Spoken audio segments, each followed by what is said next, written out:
জনপ্ৰিয় ডিজিটেল সংবাদ মাধ্যম পোহৰ লাইব্ৰেৰীতে সপ্তম বৰ্ষৰ বাবে অনুষ্ঠিত কৰা ভোগদৈ বঁটা 2025 বিশিষ্ট বাদ্যযন্ত্ৰী হিচাপে প্ৰদান কৰে জনপ্ৰিয় বাদ্যযন্ত্ৰী ৰাজা বৰুৱা।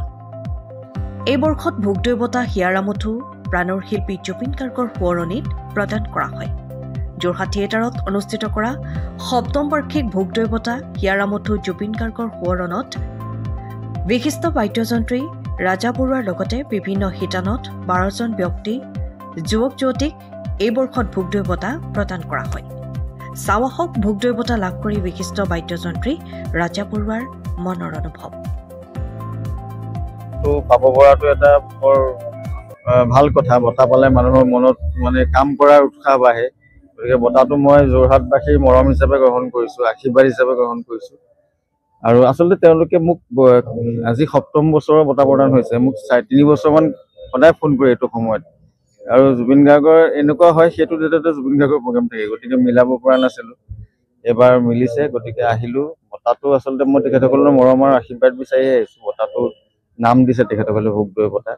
আৰু পোহৰ লাইভক ধন্যবাদ জনাইছোঁ। পোহৰ লাইভে যোৰহাট ডিষ্ট্ৰিক্টত কৰা গোটেই অসমত মানুহে গম পাব পৰাকৈ বৰ ধুনীয়াকৈ কাম কৰি আছে, নিস্বাৰ্থভাৱে কাম কৰি আছে। সকলো খবৰ তেখেতসকলে দি আছে। এতিয়ালৈকে বিক্ৰী হৈ যোৱা যেন নাই যেন লাগে পোহৰ লাইভ চালে।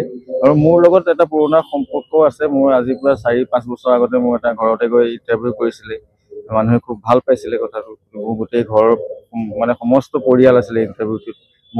নৃত্য চব হৈছে। আৰু আচলতে পোহৰ লাইভ খুব সঁচাকৈয়ে অতুলনীয়। তেওঁলোকে খুব ভাল কাম কৰি আছে। মই জানো আজি এৱাৰ্ড ফাংচনটো বুলি নহয়, বহুত ভাল কাম তেখেতসকলে অনুষ্ঠান হৈ আছে। ভাল লাগিলে আহি পেলাই। গতিকে পোহৰ লাইভক পুনৰ ধন্যবাদ জনাইছোঁ। আৰু তেখেতসকলে যিহেতু গোটেই সন্ধ্যাটো তেখেতসকলে গোটেই অনুষ্ঠানটো জুবিন গাৰ্গৰ সোঁৱৰণি হিচাপে কৰিছে। আৰু যিহেতু আমাক আচলতে এনেকুৱা এটা জেগাত থিয় কৰি যোৱা মানুহজনে আছিলে জুবিন গাৰ্গ। আৰু মই সেইকাৰণে মোৰ নামত দিয়া বঁটাটো জুবিন গাৰ্গলৈকে উৎসৰ্গা কৰিছোঁ। 20 বছৰীয়া যোৰহাটবাসীৰ একমাত্ৰ ভৰসা প্ৰতিষ্ঠান ৰিয়া টি ষ্টল।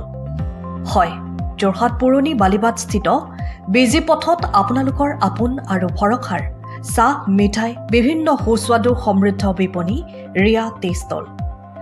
ৰিয়া টি ষ্টলৰ দ্বিতীয়খন সংযোজন ৰিয়া টি ষ্টল ৰাইজৰ বাবে মুকলি।